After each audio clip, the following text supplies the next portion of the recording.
Hi y'all, welcome back to the channel. This is Tamara the Paper and Pen Girl. I'd like to take this opportunity to welcome each and every one of you. This is a review video, y'all. So it is going to be nice and easy and simple. If you have seen my first video about my reading the Bible in a year, this is just update number 2. I'll be updating you guys every single week if possible. If not, then every other week. I'll be doing an update for you all, just giving you a synopsis of what I have written down out of what I have read so far. So if you are interested, just stay tuned. I want to share with you first before I start that. Those of you who this might be your first time seeing this video, I'm doing the Reading the Bible in a Year through the YouVersion Bible app. You can download that on your phone via your app store or if you have your Apple store, if you have Apple devices, iPhones, etc. I downloaded that. I picked the As It Happened, and that's a chronological study of the Bible or reading of the Bible. And I've been loving it. I've been loving it. It is a 7-day reading plan versus a 5-day reading plan that some have. One of the tools that I use along with that reading plan is the My Bible Experience tracker. This tracker is from Kelly over at Print Pray Slay Shop. You can visit her website at printprayslay.com to be able to get your copy. It will point you to her Etsy shop. You can also visit her here on YouTube, and she does have her Print Pray Slay channel. She has some awesome content, so please head over there to check her out. There's 2 versions of the My Bible Experience tracker available on her site. You can get like this, which is more of a vertical type, and then there is a horizontal type as well. You have 2 pages, which is the Old Testament and the New Testament. This is my version that I printed out on regular printer paper, and I'll be doing a cleaner, more sturdier version on thicker, heavier paper later on, but not right now. I'm still testing things out with it, but I love it. One thing that this does for me is it allows me to make sure that I am coming back, because I find joy in making sure that I am reading and up to date on my studies, because I want to color it in, y'all. I want to color it in. And all I use to color in these weeks are my mild liners. And what I will do is link in the description box down below a link over to Amazon for the mild liner, so you can check those out. So that's what I've been using. There's no specific rhyme or reason to the color that I'm using. I just pick a color and use. I saw this over on Kelly at Print Pray Slay Shop, and y'all, let me just tell you that it changed my life. And so that's why I had to get this when I started using this tracker. So that's it. So this is housed inside of my goal setting personal development planner, and you can join us on our Sunday night lives to be able to see what we do in these. At the end of this video, I will list the playlist for that Sunday night live. This is the second video, y'all, that I'll be doing just to update you all on what I have read. My whole gist, or my whole goal in reading the Bible in a year, is to pull out things that I find interesting, pull out things that speak to me, and pull out things that I feel the Spirit wants me to take a deeper look at in 2020. By God's grace, we'll all be alive by then, right? But this is not to do an in-depth study, because I have so many other things that I am reading at this point and or studying. So I just want to pull out those things that I find to be interesting to go back and study at a later date. Let me know if you're doing that approach or a different approach to your Bible reading. I'm up to Genesis 34 at this point, and y'all, I've already done the book of Job. Is completed, and I'm so incredibly psyched and happy. I'm going to now almost be completing the book of Genesis, and I'm even just so extremely happy about that one. And so I can't wait to see all of those blocks colored in and starting on the next book. So here in Genesis 19, which I do believe I should have started, I'm not sure exactly where I left off in my last recap for you all, but I left off of Job 38, finished, got that. Job 42, Job died being an old man and full of days. I know we went over that already. I know we went over all that already, right? I don't remember if we went over the point of Genesis 12, where at 75 years old, Abram left Haran to Canaan. Abraham lied that Sarah was his sister and caused God to plague Pharaoh and his house. Of course, this is a story of when they went, they were journeying through the land, and then they stopped off, you know, they stopped off here, they stopped by, and because of Sarah's beauty, Abraham feared that he would be killed because the people would want, Pharaoh would want Sarah for his wife. And so they ended up lying, kind of sort of lying in a way, because it says that Sarah was actually his half sister. And so I wrote all that down because I want to make sure I'm going back to study the genealogy to be able to figure out the, you know, relationship, the linking the relationship to make sure that it's showing me that relationship. So I wanted to make sure I did that. Something that I did not notice at this point, but I noticed it later on, and I will share that with you. So moving further down, Lot and Abraham had separated, and ended up, Lot got taken hostage. So Abraham had to go and rescue Lot. I'm telling y'all, if y'all don't believe that this is the Bible, has some interesting stories, I promise y'all not reading the right thing. And so they had, you know, that it's almost like a Western. We go ride out and go rescue them. So I like that as well. Then what do we have? We had Genesis 15, where God promised Abraham a son. Genesis 16, Sarah, or Sarai, as she was at that point, asked Abraham to take her handmaiden to be able to have a child with.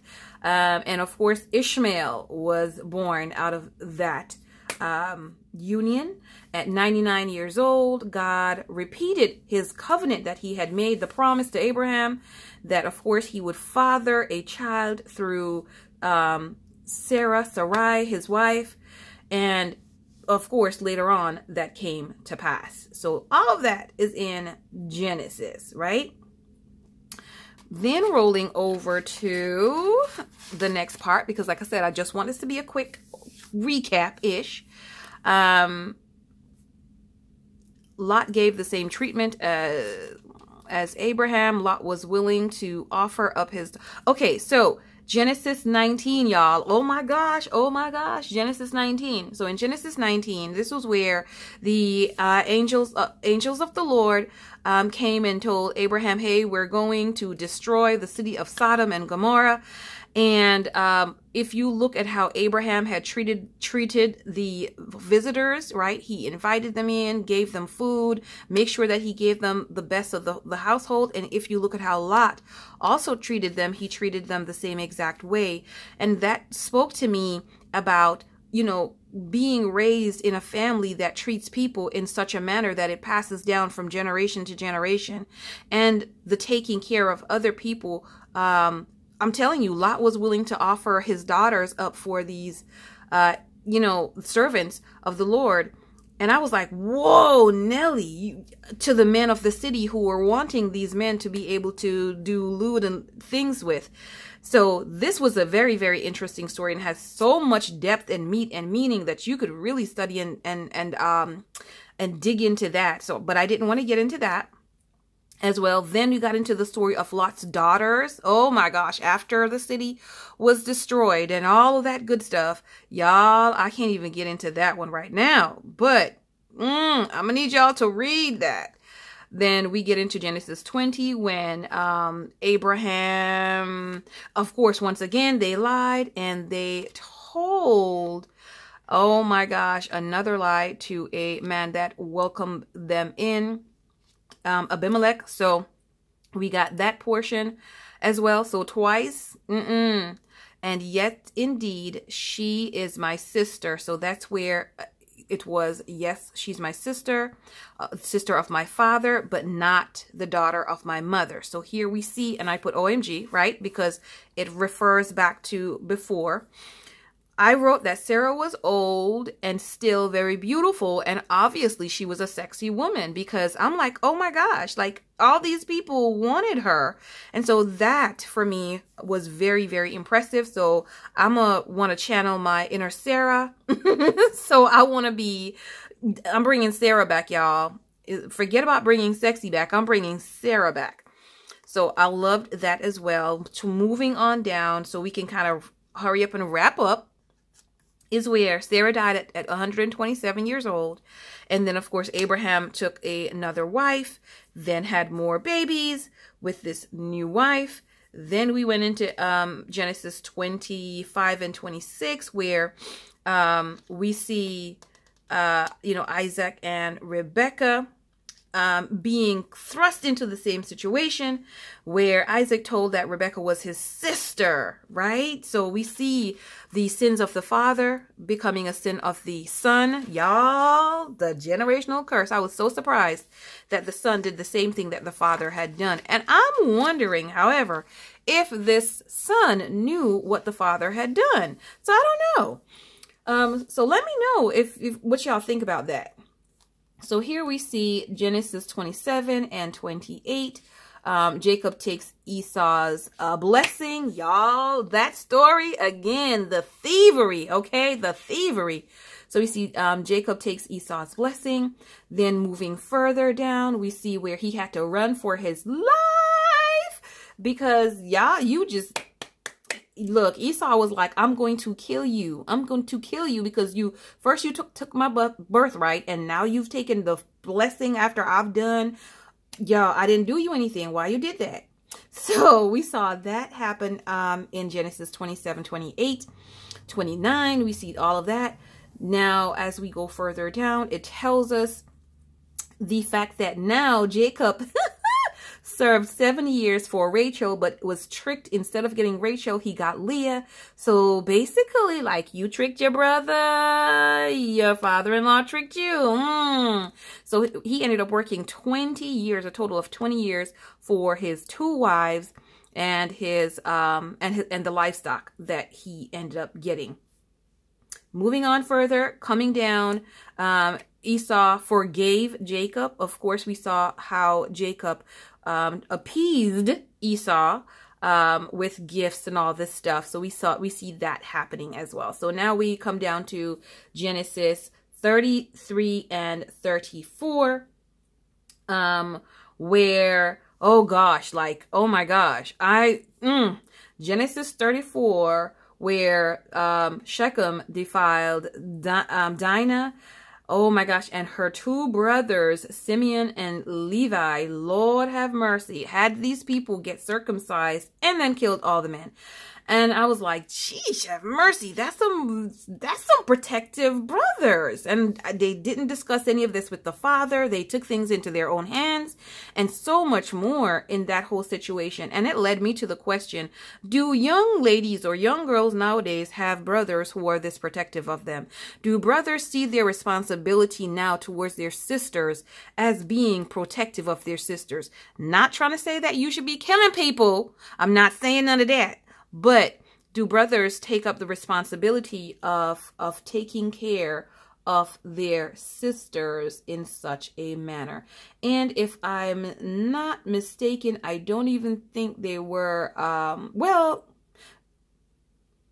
I'm not going to say that statement because I have to go and double check it first before I make that statement. But do you have brothers who are like this? Let me know what the comment is that will protect you, will stand up for you, for your honor, for your right. If not, have you wanted brothers like that? I've wanted brothers like that for myself, and it's hard to visualize, right? For me anyway, it's hard to visualize. this situation and all of this happening, but it would be good to have some brothers to take up for me like that, which with such fervent love. So that is my wrap up for this week. I hope that it kind of gave you a sense of some of the things that's happening in the Bible, and even pique your interest so that you want to go and research these stories. I will continue. And then the next update I do should possibly be next week. And so when I finish that update, I will be, hopefully by God's grace, through the entire book of Genesis. So thank you so much once again for spending this time with me, and I will see you all on the next video. Don't forget to check out my videos and the description box for great information. Let me know if you have any questions and what you would like to see in my recaps. I'll talk to you all later. Bye-bye.